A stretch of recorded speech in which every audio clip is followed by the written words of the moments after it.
was just all doom, gloom, and your dick's not going to work, lose my sex drive, lose my hair, have permanent, ongoing, persisting side effects, even if you stop taking the medication. And that just scares the crap out of guys, because it's like, do I want to have a sex drive or do I want to have my hair? Most people would probably choose their sex drive, not everyone. That was one of the things that I thought about though at the time. I was like, in reality, which one am I going to choose? Even if I do have side effects, I chose hair. She said to me, you're losing your hair. And then I think I went back to the room that night and looked into the mirror. Oh my goodness, I am. That was it. It set me into this absolute spiral. I was devastated. You've been on a medication for a really long time, like 20 years. You go through periods of your life where life is good, life is not so good, and this will affect how you feel about yourself and it affect your libido. So 10 years ago, or even 5 years ago, you couldn't speak positively of it without somebody slamming you, saying, what about the ongoing persisting side effects? There was a small minority of people that were pro it, but kind of didn't talk about it that much for fear of being attacked. You had a great response to Finasteride. You're a normal guy. You're doing well on it. You haven't turned into a woman. You haven't it hasn't feminized. And that was the thing. That people will always say that it's going to feminize you. Still is the thing. You'll end up like a woman. Your voice will change. Your great breasts. And I was like, wow, I'm steering clear of that. Then they start to overthink even more. Simultaneously, say it's been a few weeks or months, they go through a shedding phase and they're paying money for a treatment that is supposed to bring their hair back, and they aren't fully educated on what's happening. They're like, oh my God, I'm losing more hair, like what's happening? Let's say that they are one of the very unfortunate guys, 1 to 2% who gets severe side effects. They get erectile dysfunction or some sort of issue with their libido. There was this one moment when we were having dinner with my coach, who's a bit older and he's lost his hair, teasing all of us, saying, you won't go bald, you might do. Then he came to me and he's like, yeah, your hair's already thinning, Gillbanks. And I was like, what? He's like, yeah. And I was like, what? Like he's taking piss. I looked in the mirror and I was like, oh my God, wait, what can I see? Like a load of white space in between where my hair should be. And I've had that moment with patients where they've just had their head shaved and they're looking in the mirror and I, do you know what? I look pretty good with a shaved head. So I played football 1 week post-op, my first hair transplant. Don't do this, guys. This is a really bad thing to do. But that as well, just the fact that haven't had side effects, because people instantly think that you're lucky to not get side effects, whereas in reality, you would be very unlucky to get side effects. There is one thing, and I understand how devastating it can be to lose your hair, lose your identity, but having an unnatural looking head of hair, I think is something else on a whole new level in terms of how it can make you feel, because that will make you turn to a baseball cap. Ride works forever. I made a video on this. I think it all depends on your genetics personally. Yeah.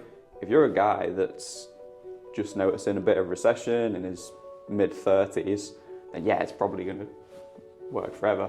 If you're a guy in my position or worse, say you're, Norwood 2 to 3 before you hit 20. But you were diffuse thinning though, weren't you, as well? Yeah. So you were potentially heading for a 5-6 long term. Oh yeah, 100%.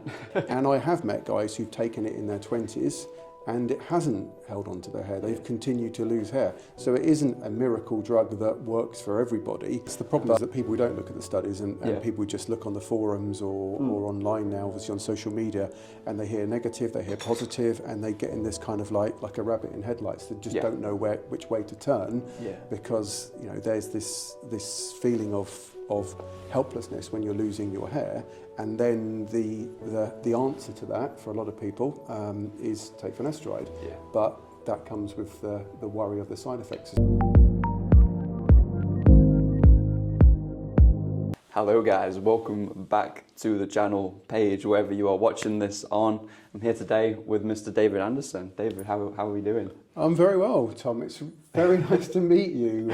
I've seen all your videos to actually meet you in person, so thank you for inviting me along to do this podcast / whatever this is going to end up being. I always find these intros well funny, guys, because we've been talking for like half an hour already, and then I suddenly switch to this cinematic intro and kind of interrupts the flow, but we'll get back into normal talk now. Yeah, So, absolutely. So in terms of, I guess a good place to start is that your channel, I mean, it's just blown up in terms of hair. I don't know anybody who is talking specifically about hair that has the number of followers that you have. So yeah, well done. Thank Congratulations. you. Appreciate it. Yeah, no, it's been good. In fairness, I'm very passionate about helping people that have gone through what we've been through, because it's shit, to be honest, guys. Like if you're going through it and you're a guy losing your hair, or a girl. Got a female audience apparently. I don't know where they came from, but I'm sure it's the blue eyes and the fact you're you got 6'2". some of them as well, though. Well, exactly, yeah.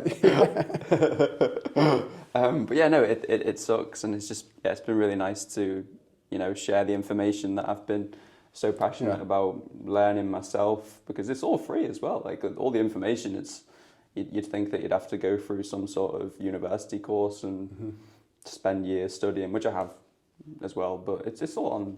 You can just search it, and once you learn how to use a study, which is probably the only thing that my university degree was good for, but you can break it down and understand it, and then it's nice to make fun videos, sort of helping people. When did it all start for you? Was it 2023 or was it 23 or 24? Okay. And it started because I went on a YouTube channel called The Regal Gentleman, and they did haircuts. And this was, I think, 2 months into me starting hair loss treatment. So I just started Finasteride and minoxidil, and that was on the Regal Gentleman channel. Right. And I was basically just talking about my hair loss journey so far, what I was doing, and I noticed that everyone was just generally being really nice in the comments. So I thought, okay, I'll maybe do something with that in the future. Anyway, time passed, my hair started to, transform in a good way, started to get it back, and I went for a second video with the channel. And again, people were really nice, and then I thought, okay, I'll start making my own content. So, and I tracked the whole journey as well. So I'd taken all the photos and videos, and I didn't think I'd do anything with them initially. So I actually deleted so many of them. And if I could go back in time, I would pay so much money just to recover those photos and videos. Were you taking them like a weekly basis, or monthly, or daily, or? Probably weekly, to be honest. Okay. Like I was tracking it all, just for my own sanity at that point. But I didn't know that I would be doing this, so I deleted so many of them. That's a shame. Yeah, I've still got loads of you've seen all my videos. Loads, you guys have seen. Loads of footage. I mean, I think that's the advantage that you have, is that you've got loads of footage, and you've got loads of photographs to document your early days in terms of your recovery. Yeah. Me, not so much. Yeah. In terms of that, but and with regards to your own hair loss journey, so I know a little bit about that. Was there a defining moment when you suddenly thought, wow, I've noticed that I'm losing my hair? So, really interestingly, when I was 22 years old, I did a buzz cut, and when I look back on the photos now, I don't know how I didn't realise I was going bald, because it was clear as day. Like my hairline had gone from, because my hairline used to be really, really low, so that's like a baseline that I compare it to, but it had gone from like there to there, like it was massive. The whole hairline back, or just in the corners? Mostly the corners, yeah. But even, I mean, when you look at, it weakened. And then I noticed that, even throughout the mid-scalp, it was starting to thin. But at that time, when I got the buzz cut, I didn't think I was balding. Anyway, time goes by, and I was actually in France. And you guys have heard this story a million times probably now, so, but bear with me.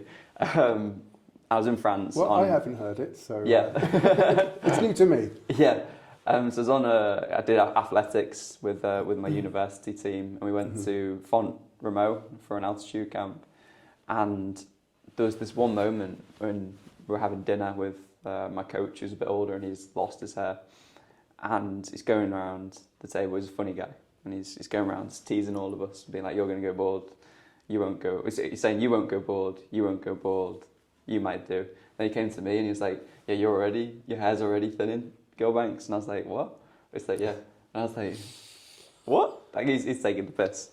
Anyway, that evening, I go back to the place that we're staying, look up in the bathroom, and it's always that moment where you've got a really bright light above you. I looked in the mirror and I was like, oh my God, like, wait, what can I see? Like a load of white space in between where my hair should be. I was like, no, I'm going bald. And this was after you buzzed your hair, though? I had it longer at this point. Oh, okay. I'd grown it back out, yeah. This is when I was 23. Right. And then from then it was just like constantly thinking about it, paranoid. Initially, like, did all the standard bullshit, doing rosemary oil, derma rolling, all the, you'd search on social media. Palmetto, all that? I didn't do that, You didn't do that, okay. I mean, this was all for about a month that I did all this, but in the meantime, I was doing the research, looking at what was actually going to stop it. And I think within a month, I'd got on all the medications. But it only took you a month, though, so you didn't procrastinate too much. No. You got on it. You did your research. Well, that's great, though, isn't it? Yeah. Because otherwise, some people just spend years and years just thinking about it, too worried to do anything. It's horrible. Yeah. It's really saddening, to be honest. I've seen it with so many people, or they think that a really common thing these days is go and get a hair transplant. Yep. And then not use the medication, and there's doctors out there that will be like, yeah, go on, I'll do it, which is, I'm sure, as you know, pretty disgraceful stuff. Yeah, absolutely. We'll probably segue onto that, I guess, in a bit. But in terms of when you noticed your hair loss, I mean, you obviously then panicked, and you then spent a lot of time researching it, studying, Googling everything. Yeah. And with Finasteride, obviously, is a huge thing. So that's probably one of the first things that you read up about. I did, yeah. And you mentioned that your dad had lost his hair. Yeah. And he's shaving his head now. Yeah. So did you ever, because I never did, I never put two and two together, because I always had amazing hair, and I never really thought it was going to happen to me. Yeah.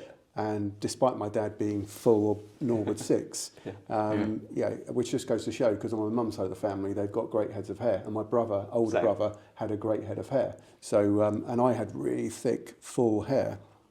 I never put two and two together.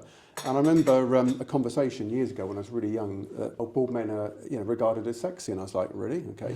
And I was like, why are you telling me this for? I'm like, this is no relation to me. I don't have to worry about that. I've got thick full head of hair. I think that you have that panic, but the great thing that you did is you jumped on Finasteride. But did you have concerns about it when you were starting it? Or did you just go in and think, right, I've got to do this? Yeah, I mean, within the first month, I was, going through all the standard stuff, seeing your dick's gonna stop working, and you're gonna have depression and all these things. Which, not depression, but you've got a 1 to 2% chance of severe side effects like erectile dysfunction. All of these things. You guys probably heard us talk about it a million times already. But I read it and I thought, okay, I'll actually go and look at the data myself, go and actually read the science, because I don't just trust what an influencer's saying. I always preach that as well, guys. Like, don't even listen to others, just do the research yourself. Yeah. Like,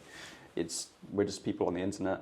Obviously, there's better sources than others, but go and be your own expert. Go and understand the condition that you've got, the medications that you're going to be using, because if you don't know that, then you're just going into it blind, which is pretty ridiculous, to be honest. Well, I think that's the problem, is that people don't look at the studies, and people just look on the forums or online now, obviously on social media, and they hear negative, they hear positive, and they get in this kind of like a rabbit in headlights. They just don't know which way to turn, because there's this feeling of helplessness when you're losing your hair. And then the answer to that for a lot of people is take Finasteride. Yeah. But that comes with the worry of the side effects as well. So it's and people just end up asking questions, going from person to person, and then as soon as when you're researching a hair transplant, you never kind of make that decision to get over the line. Yeah. And all that time you're wasting time when you could get on treatment earlier. Yeah, definitely. And I think maybe for a couple of weeks or so, I was concerned about the side effects, but I just, looking at the data, understanding the science, I knew that it probably wasn't going to happen. Yeah. So I was never worried about it, to be honest. I never freaked out. I didn't look at the forums either, which I think is a massive downfall that a lot of guys make these days. you can get down a real rabbit hole in them places, and they can be extremely dark. Like, you know, recently I spent some time trying to actually understand how guys, because, you know, we talk to a lot of people every single day on social media, but how people get to that point of being so freaked out, so just lost in this whole industry. So I actually like looked on the forums and tried to put myself in that mindset, and they're horrible. They're horrible. They're really awful. Like, a lot of them, it's like a support group for people going through something. Like, but imagine going to an AA meeting, I don't think that's the correct term for it these days, but going to one of their meetings to try and deal with something that you're going through. And instead of saying, okay, here's the light at the end of the tunnel, it's like a community that says, okay, you've got these things happening to you, but you're never going to get better. You're always going to feel this way, and everything is negative. And it's such a dark place to be in and get your information from. And I genuinely feel so sorry for people that go through that, because it's horrible. It really is, and it's so easy to get lost as well. I can completely understand how people get to that point. Yeah, well, during my consultations, obviously working within a clinic for like 15 years, because I've taken finasteride for nearly 20 years, and I know quite a few people watching this will not perhaps know of my history at all, but yeah, I've been on finasteride for 20 years now. It's a long time. And you know, the majority of my consultations about hair transplants have always been about finasteride and non-surgical treatments. And because often you are one of the first people that they will actually speak to. And I think that's where people like you being very encouraging in terms of like had a great response to finasteride. You're a normal guy. You're doing well on it. You know, you haven't turned into a woman. You haven't like it hasn't feminized. And that was the thing that people would always say, that it's going to feminize you. It still is the thing. Yeah, and when I looked at finasteride I went to see a trichologist in 1994 when I first started noticing my hair loss properly, and he just said it'll feminize you. You know, you'll end up like a woman. Your voice will change. You'll grow breasts. You're you know. And I was like, wow, I'm staying clear of that. Then, you know, please come in and have your treatment with me every week. So yeah, there is so much misinformation out there. But, it still is. But I think it's so good that you're doing what you're doing, which has been, because 10 years ago or even 5 years ago, you couldn't be pro finasteride. You couldn't speak positively of it without somebody slamming you, saying, what about the ongoing persisting side effects? And it was everywhere. And so there was a small minority of people that were pro it, but kind of didn't talk about it that much for fear of like being attacked. Yeah. And those people still exist. And again, like, I always put the caveat of, you know, if you're going through side effects, regardless of whether it's caused physiologically by the treatment or it's caused by nocebo and it's, you know, a mental influence, still going through something, so I still sympathise. Oh, totally. But there's no need to bring everyone else down. Yeah, very true. And be so negative, and people can be very like mean and malicious on social media and in the comments and everything. I'm very grateful that most of, you know, 99% of you guys are so kind and just appreciative and just lovely every day in the comments and everything like that. Like I feel very fortunate to have you guys and being positive all the time, but there is the occasional psychopath.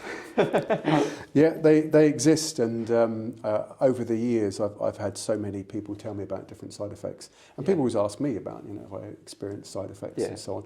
I think it's just so difficult to you know, because I've always said to people that low mood, low libido can be caused by poor sleep, stress, work stress, relationship stress. And when you've been on a medication for a really long time, like 20 years, you go through periods of your life where life is good, life is not so good, and this will affect how you feel about yourself and it affect your libido. So, you know, life goes through these peaks and troughs, and I think it's really difficult to be able to absolutely pinpoint you know, whether it's down to medication. And often I've spoken to patients and they said, well, you know, I took it for a while. It might have had an effect on me. I may have been seeing a side effect, but maybe at the time it was just something that I was going through. I had a relationship problems, or I wasn't enjoying work at the time. I've recently changed my job now. I'm in a better place. And they try it again and they don't have the side effects that they had previously. Yeah, definitely. And, you know, if you've been on the medication for a long time, that's a big change in your own biology, like, you know, getting older. Obviously still very good for your age. Thank you very much. But your body is going to change from the inside as well, so a lot will probably be different in that point in time. Completely. There is you know, things do change. You're half my age. Yeah. I have to say. So yeah, and hopefully Finasteride do really, really well and hold onto your hair for a long period of time. People have always asked me this, is how long does it work for? I've seen patients who've taken Finasteride for longer than me, for 25, 30 years. Spencer Coburn has been on it for 30 years. And obviously he's held onto his hair really, really well. Incredible. He does look amazing. He does look amazing. Hi, Spencer. If you're watching, Spencer, looking good. So yeah, I've found patients who've been using it for longer than me have held onto their hair, and I have met guys who've taken it in their 20s and it hasn't held onto their hair. They've continued to lose hair. So it isn't a miracle drug that works for everybody, but I think in terms of the studies, it works very well for the majority of guys. Definitely. The way I always think of it, because obviously I'm on dutasteride now. Oh, you do dutasteride, are you? Right, okay. Yeah, gradually switching over at the moment. So are you sort of doing a bit of finasteride and dutasteride then? Yeah, okay. Yeah, I'm gradually transitioning over. Obviously, the time to build up in your blood is a little bit longer with dutasteride. Yeah. Technically, it should get to work pretty quickly, but I just like to cover all bases. Okay, and you're going to phase out finasteride once you're fully onto dutasteride. And what's that going to be in terms of your ratio? 0.5 milligram every day. Every day. Okay. Yeah. So the way that back to the question of whether finasteride works forever, I made a video on this. I think it all depends on your genetics personally. Yeah. If you're a guy that's just noticing a bit of recession in his mid-30s, then yeah, it's probably going to work forever. If you're a guy in my position or worse, say you're, Norwood 2 to 3 before you hit 20. But you were diffuse thinning though, weren't you, as well? Yeah. So you were potentially heading for a 5-6 long term. Oh yeah, 100%. Yeah. Everyone on my dad's side of the family is like Norwood 5+. Yeah.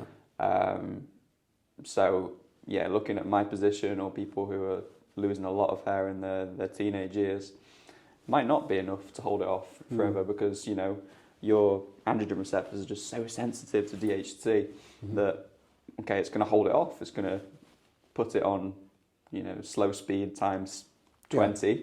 But in 20 years, you might have still lost a bit of ground in that time. And, when I was sort of weighing up what it's going to look like in 20, 30 years for myself, I thought, okay, based on my genetics, I probably need to ramp it up a little bit just to cover all bases. Perhaps I would have been fine, guys, with just finasteride, but I just don't like to take that risk.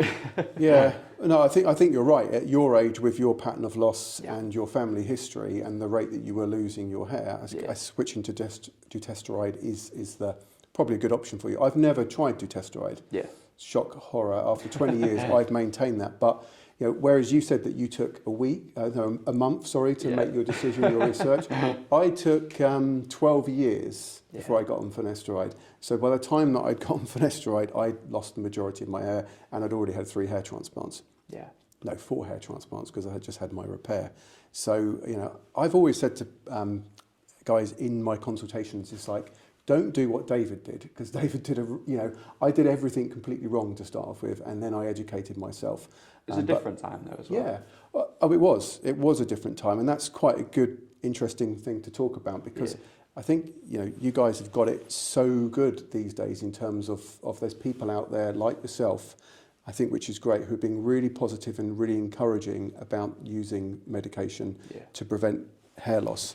Whereas before it was just all doom, gloom, and your dick's not going to work. You get on. So it's like lose my sex drive, lose my hair, and you're going to have permanent, ongoing, persisting side effects, even if you stop taking the medication. And that just scares the crap out of guys, because it's like, do I want to have a sex drive or do I want to have my hair? Most people would probably choose their sex drive at that point. Not everyone. That was one of the things that I thought about though at the time. I was like, in reality, which one am I going to choose? Even if I do have side effects, I chose hair. Well, at least That's the truth, guys. At least you look good, though. Really, I mean, like we'll figure out a way. Exactly. Fine. It's all good. It's all good, guys. I promise. But yeah, exactly. We won't get into those details. Yeah, but 37% female audience. It's all good. I think we'll have to cut some of that out. But I think with long term, in my view, is that I think that finasteride, you will see improvements in those first 12 to 18 months. That's generally how I tend to find it. And then longer term, it depends how, what your follicles are like in terms of the DHT. So some people will, just not lose any hair at all. And other people will slowly lose hair over a period of time. But I've met guys who've been on finasteride, and I've actually questioned the need for them to be on finasteride because all they've got is a bit of bilateral recession and no other hair loss. And I said to them, well, do you really need to be on that? You're 40 now, you've got a little bit of recession in your temples. Should you be on this medication? Is there any benefit? So, I think it depends on the individual, and obviously in your case it was almost essential to you holding onto your hair. Where do you think you'd be if you hadn't got on this now? Now? Shaving your head? By now, I'd assume still have enough to style it. Looking at the history of my family, I think most of the guys on my dad's side, and it does come from both sides, guys. A lot of people still don't believe that, but it is both sides. And if you have a dad that is bald, you're 2.5 times more likely to have some degree of hair loss. But they shaved around 30, so they were, shaving it all off.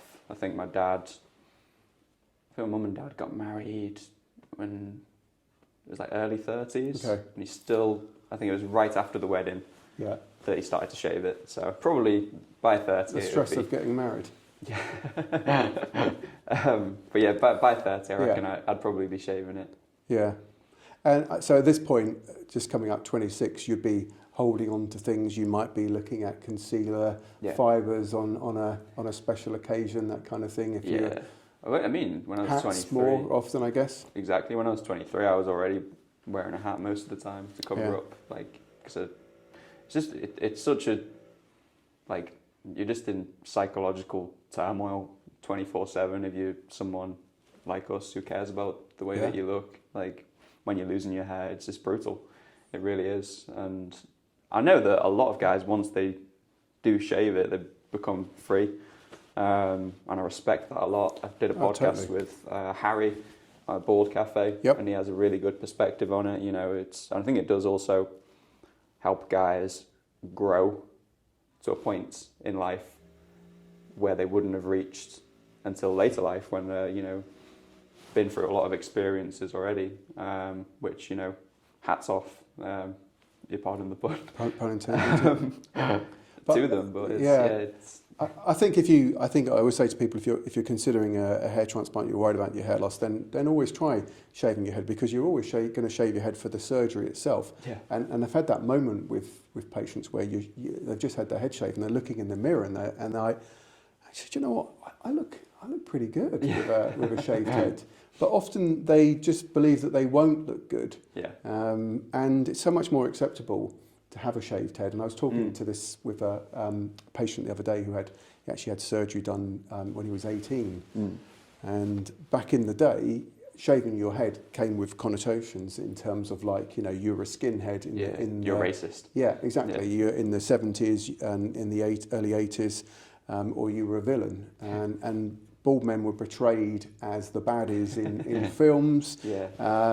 And we're talking about how people, and you look back, guys that were bald, they would, they wouldn't shave the donor area. Yeah. They had the full old Norwood. Yeah, exactly. But so it is different. But I think it's great in terms of you educating patients, because the stigma is changing, and I think people like yourself are responsible for that, and changing the views of guys and giving them the confidence.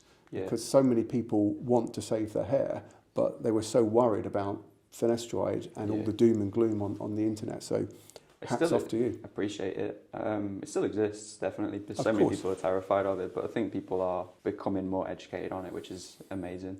But that's enough about me. What's your story, David, from day one? Tell us. Day one, so how long have we got? Yes, well, I noticed my hair loss at 21, and there was a defining moment. I have spoken about this a bit recently, but I was in Ibiza, having it large. Lad's holiday. It was a lad's holiday, and I've got camcorder footage of this. We'll throw it up on the screen. Yeah, so it's, and I burnt my head. I never used to wear caps at all because I had amazing hair.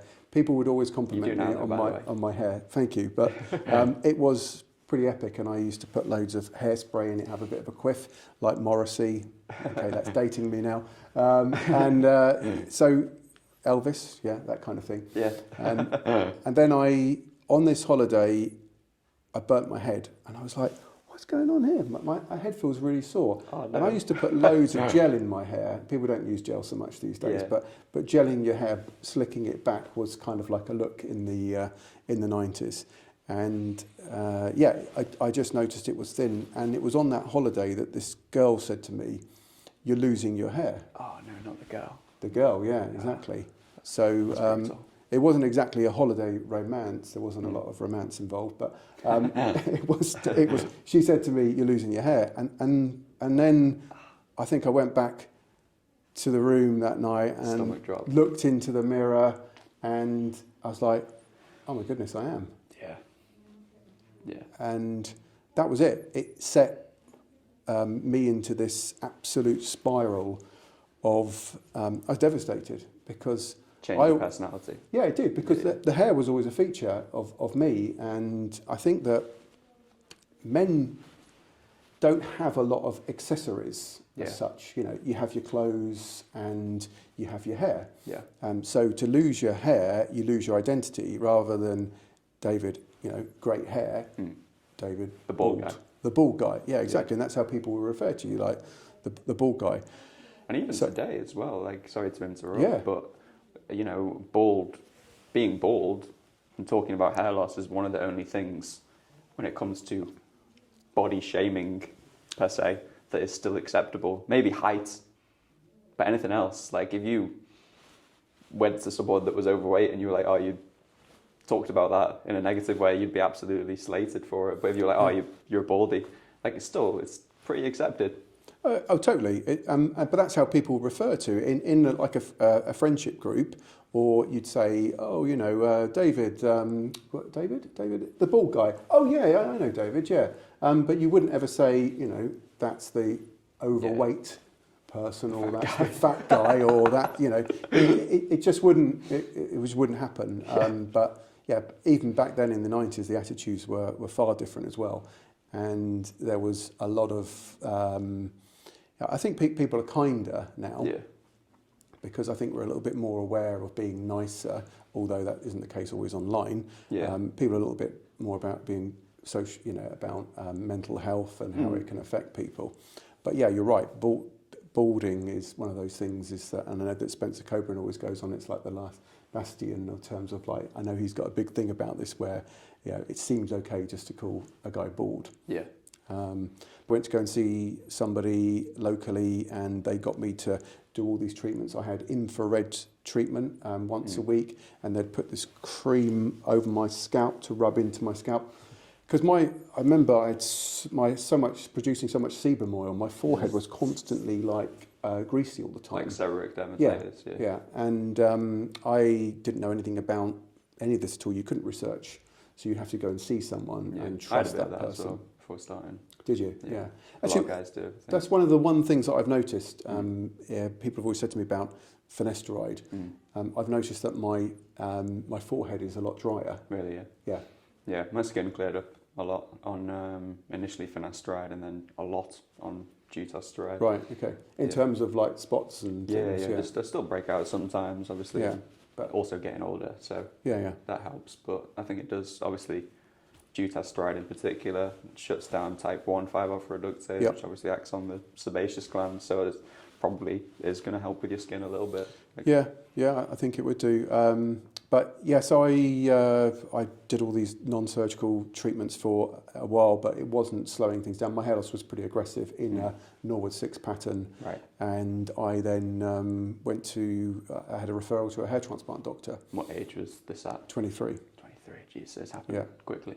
Yeah, it did really happen quickly. So it's 21 when I was really aware of it, and then it was probably happening as young as 18, 19, I reckon. And then I had my first hair transplant at age of 23, which was strip, and they took just a small strip of tissue here, put 450 grafts in and amongst my existing hair, so that would have killed a lot of my existing hair.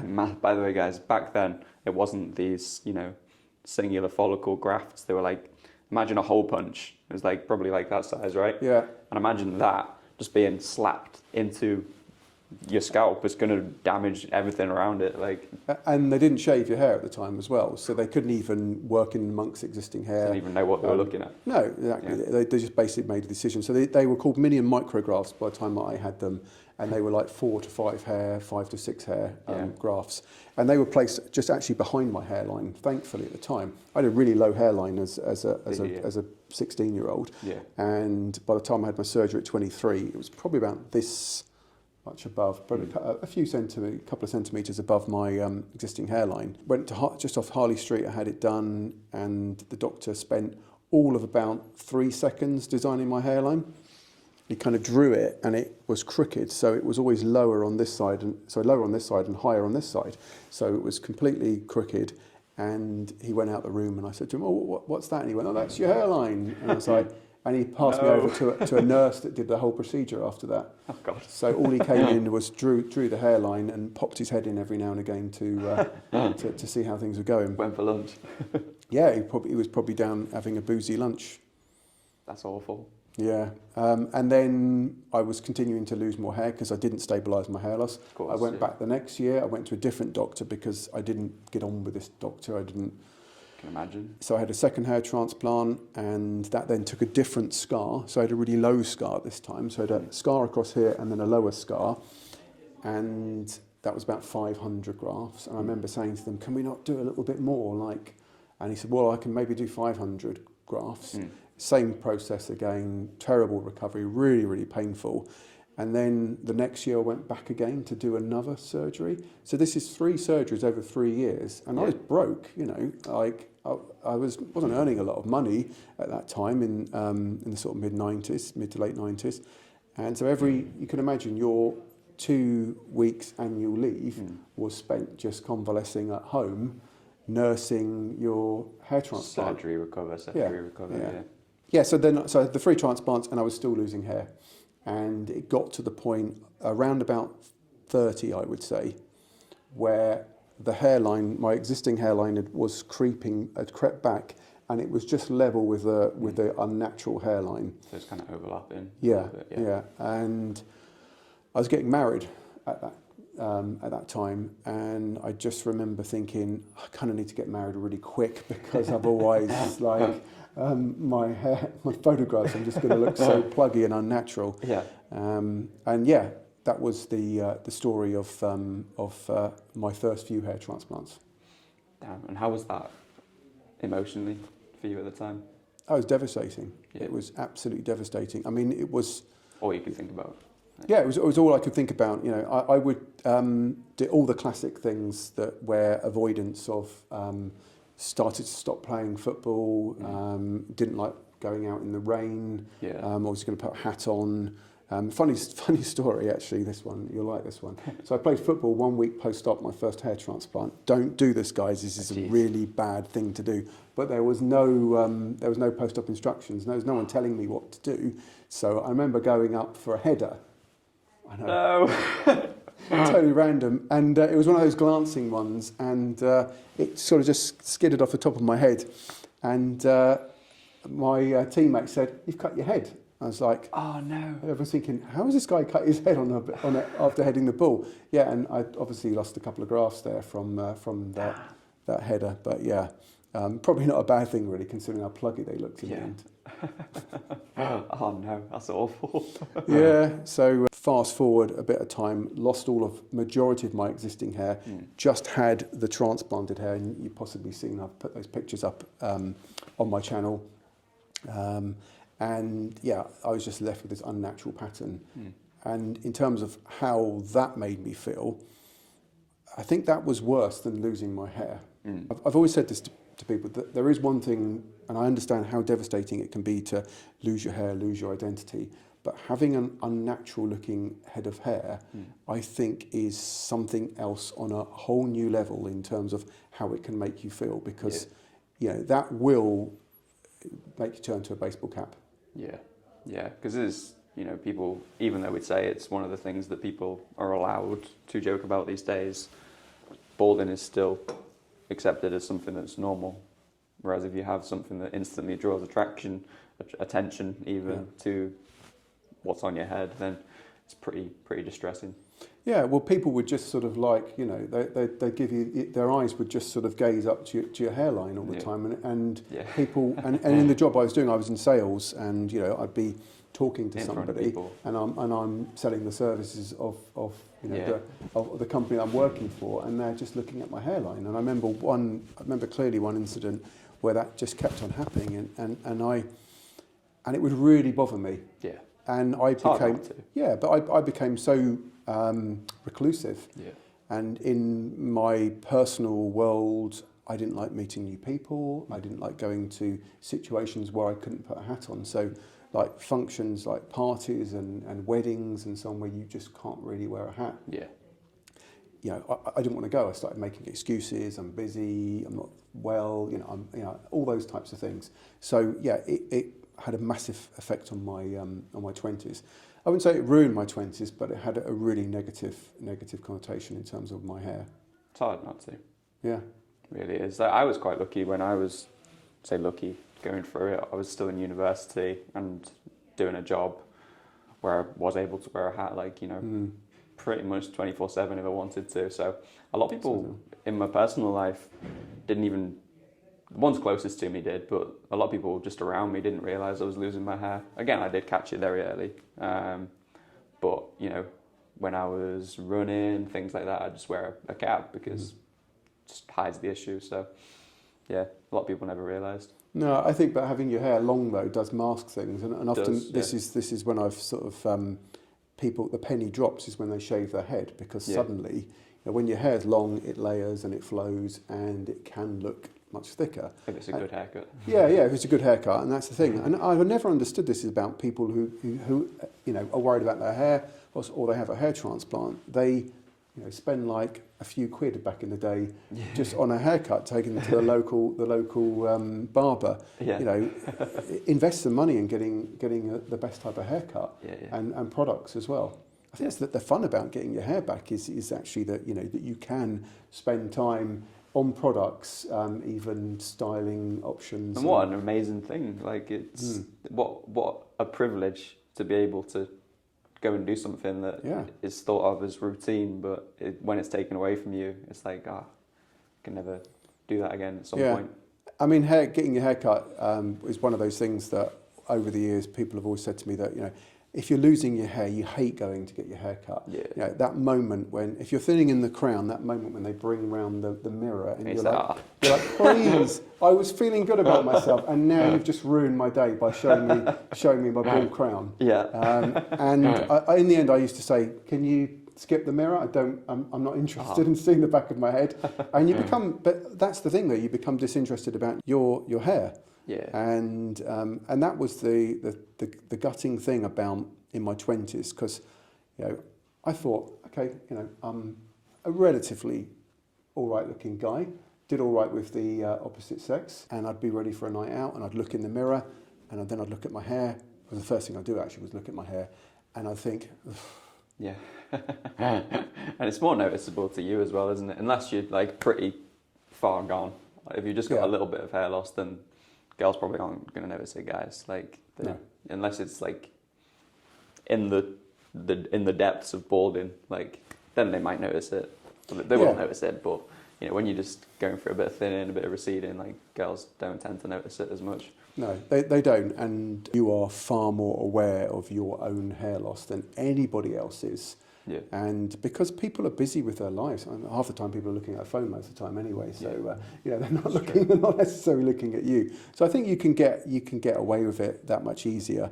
People just aren't as obsessed about you are when it comes to your own hair loss. So and what you sometimes see when you look in the mirror is quite different to what other people see of you. Yeah, definitely. I think that's a key life lesson, which coming from a 25-year-old, you guys might not be as interested, but I'm sure you agree that you care about yourself a lot more than anyone else cares about you. And it's the same 100%. When you're doing videos like this. We're sat in a hotel in Richmond right now, talking to a little computer. And, you know, initially when probably both of us started doing this, might be a little bit more self-conscious of it because it's different.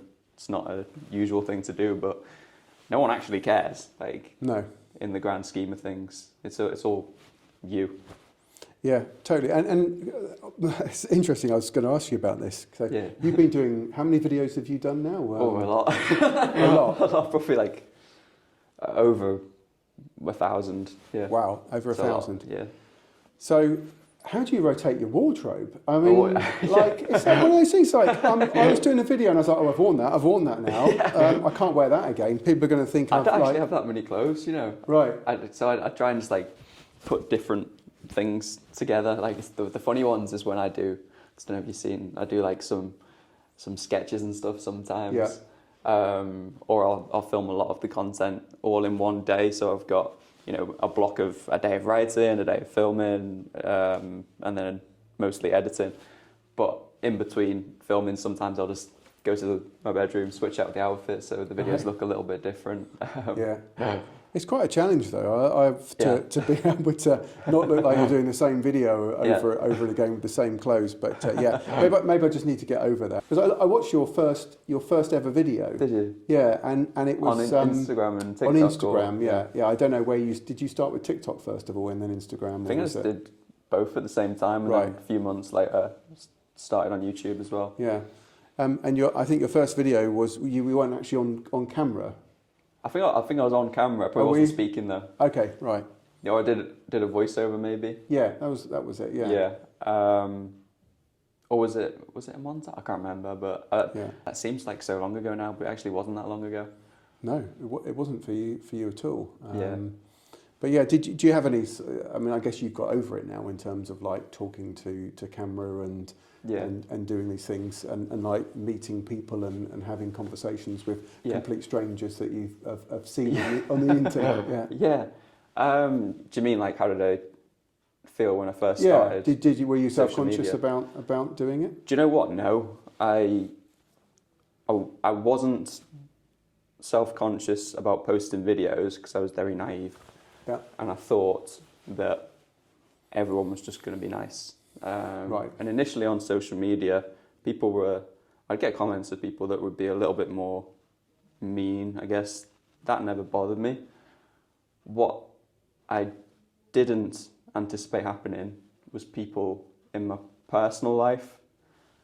Not everybody was very supportive of it. People that I thought were my friends and, you know, people that I cared about to a degree, they started to treat me pretty differently when I post the videos, which was disappointing, to be honest, in some ways. But, you know, I take it as a positive because it kind of also showed me who my closest friends were, the people that meant the most in my life, which is a pretty beautiful thing in reality because a lot of people would go through their whole life without ever realising that.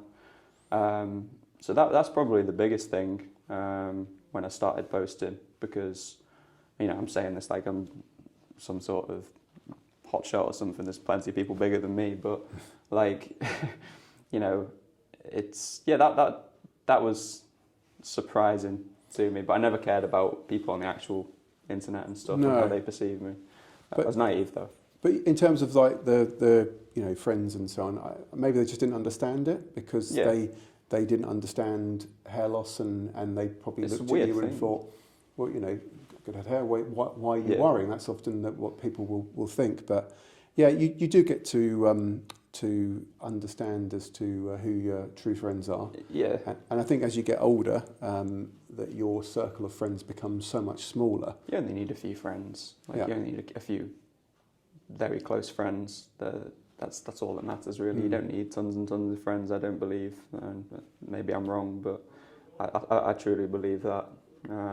You're right as well, in the sense of it is a weird thing to do for a 23 or 24-year-old to start posting videos about going bald. Like, it's not a glamorous thing. You're not posting about going to the gym or finance and things like this, which would be probably flattering to your ego, I guess. Well, yeah. I mean, there's so many guys that are out there doing like fitness and all sorts of lifestyle videos and so on. And they're amazing. I think content's fantastic these days. And parody sort of videos and so on become really, really popular. But one thing I wanted to talk about was that I think how people consume social media is different generational. Yeah. Because my generation, Generation X, is that we would always social media is a new thing to us, and I think that people in their 40s and 50s will probably still sit down, and I'm sort of generalising here a little bit, so don't shoot me down here, but I think people will probably sit down, watch TV, and okay, people will be scrolling on their phone, but I do think that different generations now look at their entertainment for things like Instagram, TikTok, YouTube, and they don't necessarily watch TV in the same way. I don't watch TV at all. Right, there we go. Yeah. I used to when I was growing up with my parents, but now I would never put on like an actual live TV or any other general broadcasting program. It's great, there's so much content on there. I like watching YouTube, but still, I don't think that the generation I'm in terms of will look at their phone continuously for that content. It's more of a sit down, we're going to watch TV, put the TV on. That's the time to switch off and everything. Yeah. Whereas a lot of younger guys and girls will just spare moment, have a scroll. Yeah, exactly, yeah. It's good though. I think it's positive and negative, but I love the fact that you can just, anything that you want to watch, you can search it at any moment. Mm-hmm. It's just there. That's the thing, though, isn't it? I think that people have shorter attention spans because 100%. of the information out there. You can see, I look at my reels. Maybe my reels just aren't very entertaining, but the time that people watch things. Yeah. And here's a really old little story. You won't be able to relate to this at all, but back in the day, if you wanted to watch something, you'd go down to the video shop. I used to go Blockbuster. So Blockbuster, DVDs, Okay. So before that, it was VHS. I had a VHS still. Yeah. Okay. Right, That's cool. I had a DVD player. And you're flicking through the YouTube, Netflix, whatever that is. Was your old day kind of standing in the video store, looking at all the covers and reading the description of what you were going to rent, and then you'd spend your money on that, and you'd watch it, and you'd watch the whole thing pretty much, even if it was an absolute load of old rubbish. The worst film you could possibly get, you'd probably watch it all the way through. Yeah. Nowadays, if you put something on and it's I do this myself. I turn to my wife and say, "This isn't very good, is it? Should we just watch something else?" Yeah.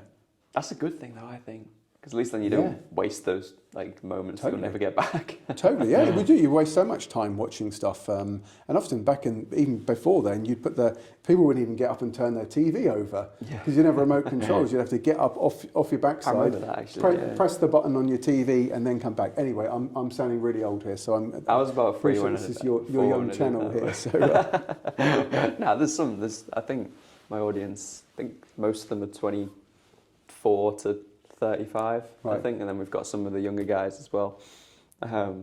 Unfortunately, if you watch this content, you're probably losing your hair at a young age, but my heart goes out to you. Absolutely.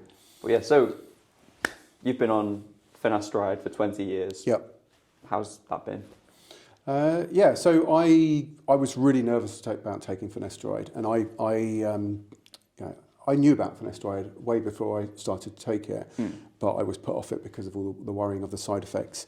And it was after my 4th hair transplant when I was in Canada, and the doctor was telling me that, you know, you really need to get on this. This is gonna like make such a big difference.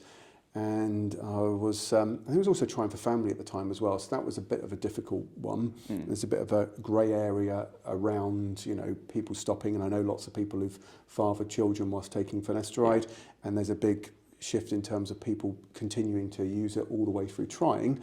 My personal view, in terms of safety, I just feel more comfortable coming off it. Just for peace of mind. Yeah, exactly. If I'm trying for family, not that there's been any reports or any evidence that it can cause defects at all. But just in case it did happen, you wouldn't want to blame yourself. Totally. Yeah, absolutely. Yeah. So I kind of like messed around a little bit by not getting onto it, and I got on it at age of 33. Okay. So yeah. And what now would you say that obviously you'd had a hair transplant? Yeah. Natively, where would you say? Well, I was a 6 pattern, but just with a little bit of diffuse, fairly advanced miniaturization all the way through the top. And I think it did grow. I think it may have improved things slightly, but I'd left it too late. That was the take-home message. Is that if I'd got on it, my biggest regret is not getting on finasteride sooner, and listening to all the negativity that was online at the time. Different time. Yeah, it was. There was only really the hair loss forums around. This is around 2004 to 2006. And were they still as dark then as they can be now? Darker, I think. Yeah. I think they were. There was some forums where you'd go on and you felt a bit of a community in getting a hair transplant, but not loads of guys were taking finasteride at that time.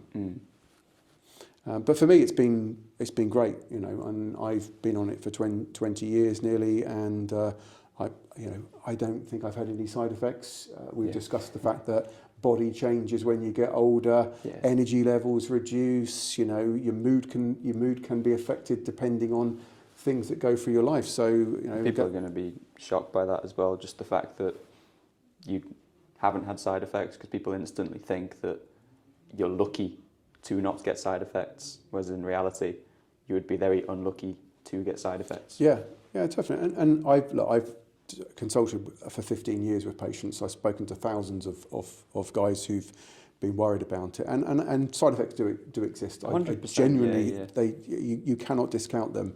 Yeah. But my experience is going to be like low libido as the main thing. Yeah. Now, obviously, if you focus on that low libido, you focus on that potential, you know, performance anxiety, then of course that can then lead to erectile dysfunction. Absolutely. And another thing that I would like to say to you guys, you know, just as a disclaimer, yes, 100% side effects can happen. Like, we'd never say that they don't exist, they do. First and foremost, when it comes to your mental state, a side effect of going bald is depression. Like, I was pretty depressed when I was losing my hair in my early 20s, like, and then I think everyone is. It's not a nice experience. Yeah. And I think something that happens to a lot of guys is they start to overthink a ton. So they'll maybe start the medication. Let's say that they are one of the very unfortunate guys, 1 to 2%, who gets severe side effects. They get erectile dysfunction or some sort of issue with their libido.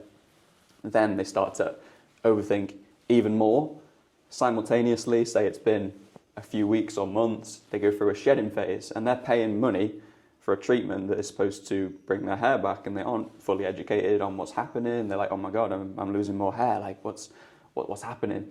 And then that makes the mental state even worse. And then they go on the forums and they're like, okay, should this be happening? And then they get led astray by all the crazy talk on these forums, and they're like, oh my God, like, I need to stop now. And then they stop it.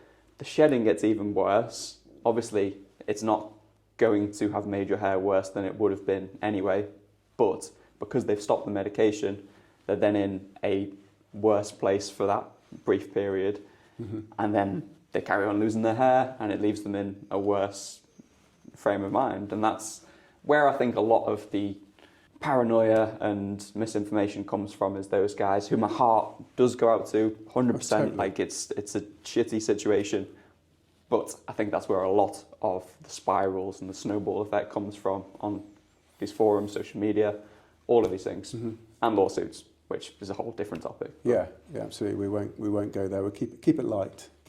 Keep it light and breezy. I think. I just wish I got on it sooner. And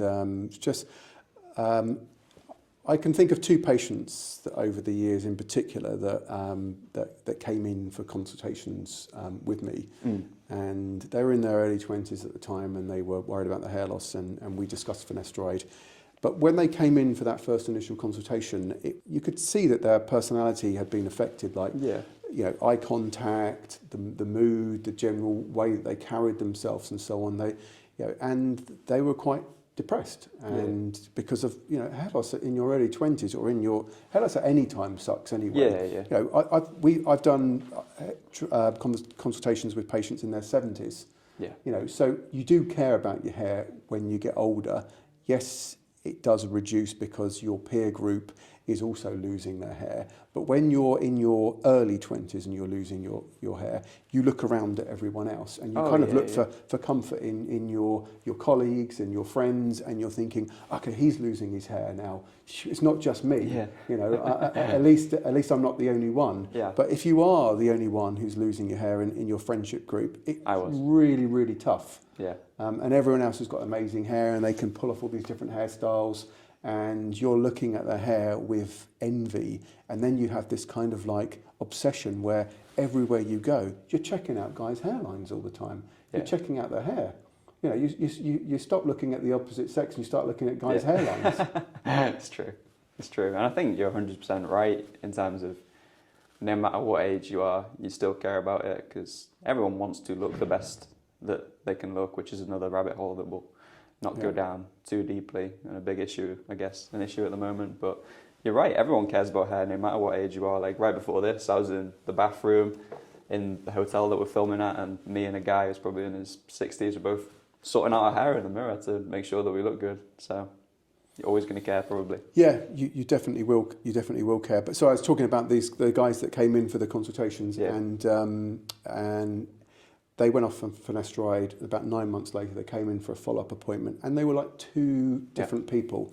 They came in, they weren't wearing a hat, they carried themselves in a different way, and they were so grateful for the advice. And I'm sure I'm grateful. You've had so many people that have probably thanked you for steering them in the right direction, and reducing that fear of getting on finasteride. That makes my day as well when I get messages from you guys that are like, thank you for helping and stuff. And I'm also grateful in my own situation that I've been able to keep my hair, because I make all these videos and everything, but I'm still just a guy like you. So is David, and we care about our own hair and our own experiences. So I'm grateful every single day that I've been able to keep it.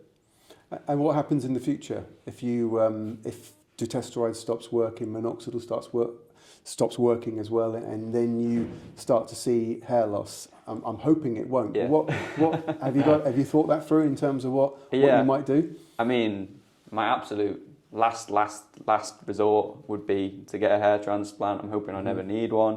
I think I've got a pretty good donor area if I do need to. Hopefully. You've got great hair characteristics. Cheers. You've got a slight wave to your hair as well, and you've got. It's actually curly at the back and straight at the front, which is interesting. But it tends to be quite different, and that's when people have a hair transplant and they move the hair from the back and to the front, they sort of feel, well, firstly the hair feels a lot darker, and it brings on a different characteristic. So that's always the way people say my hair feels that much wavier after having a hair transplant. So I'm hoping that it'll be fine. Another thing that I do genuinely think that's going to happen in the next 10 years when AI and quantum computing progresses, which it inevitably will, is we'll get a cure. We'll 100% get a cure. Like obviously it's an extremely difficult thing to resolve. Like people always comment, how can we go to the moon and not solve hair loss? But going to the moon is much easier than solving hair loss. Like 100,000 mini organs on your scalp is it's a lot more difficult. Or like cancer, people are like, oh, how do we not have a cure for cancer? We can go to the moon. I know. But so hair transplant, you think that you would want to keep your hair, so you'd go for a transplant rather than just buzzing the whole thing off. Yeah. I know it's like a whole commitment and everything. I've got a sinking fund, guys, just in case I do. Hopefully, I don't need it, but yeah, I would do that. Again, last resort, which it should be for you guys as well. Like, please don't just get a hair transplant because it's a whole. Probably not just going to need one hair transplant. If you get one, you're probably going to need multiple. Like, how many have you had now, David? 8. 8. That's a lot of hair transplants. Yeah. Well, people would say to me, like, why have you had 8 hair transplants? It's only because I do things completely wrong by not stabilizing my hair. To start with, having 3 transplants while I was aggressively losing hair.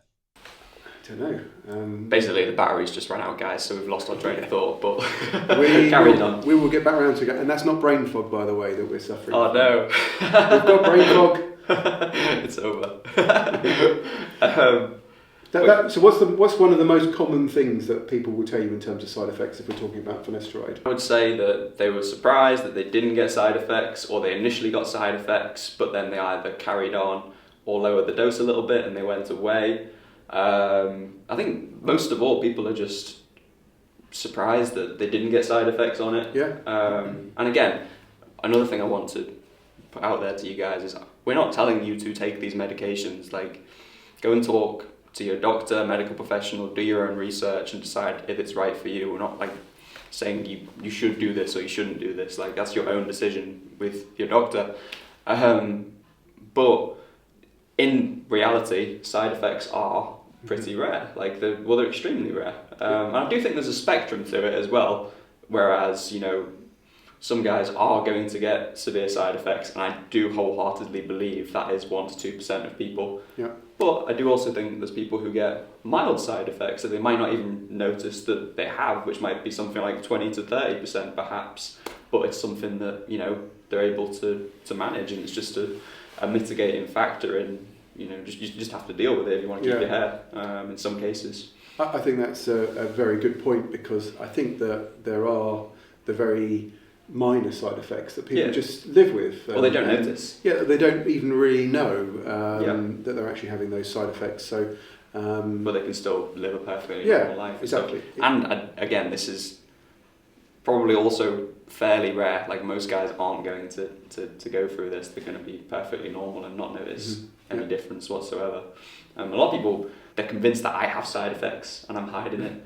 Like, I get comments about that sometimes when I promise you guys I don't have side effects. Like, I'm all good in all aspects. I'm happy and healthy. Yeah, and so am I. And I've been on it for 20 years. But people are always sort of doubting, aren't they, I guess, in terms of like whether you're telling the truth, you're promoting these products and so on. And I've got nothing to gain from promoting medication at all, but I think that it just is so important. And I think it's important if you're having a hair transplant as well, that you should be, in fact, it's just even more important. It's even more important if you're going to have a hair transplant that you get on medication, because then you've committed to something, you've got scarring, and if you continue to lose more hair, you're going to have an unnatural pattern of transplanted hair. Which looks like this, guys. It's just like, it's never going to look good. Like, a hairline with nothing behind it. Like, nobody wants that. Nobody thinks that looks good. And I'm not being mean, but it's true.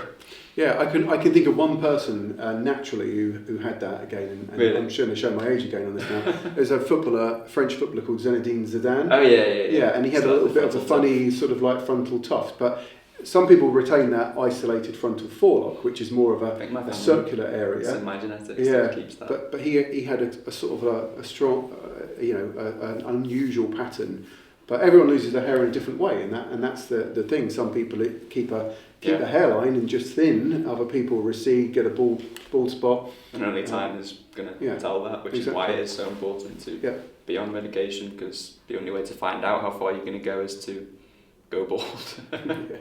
So that's just the way the cookie crumbles, guys. But I think we're going to wrap things up, because this is a pretty long podcast, to be honest, and I hope you guys have enjoyed it. It's been an absolute pleasure talking to you, David.